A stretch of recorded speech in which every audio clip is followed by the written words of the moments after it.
فعلا فقدنا خصوصيتنا بإيدنا؟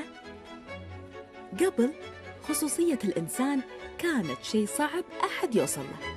صورك عندك، معلوماتك ببيتك، وأخبارك يعرفها المقربين منك وبس. أما اليوم إحنا بنفسنا صرنا ننشر تفاصيل حياتنا لحظة بلحظة، من أول ما نقعد من النوم، شنو ناكل، وين نروح، من نشوف، وحتى أماكن تواجدنا. كل شيء صار موجود على السوشيال ميديا بضغطة زر. حتى الأطفال اليوم وايد منهم صار عنده حضور إلكتروني قبل لا يكبر ويختار بنفسه إذا يبي هالشيء أو لا.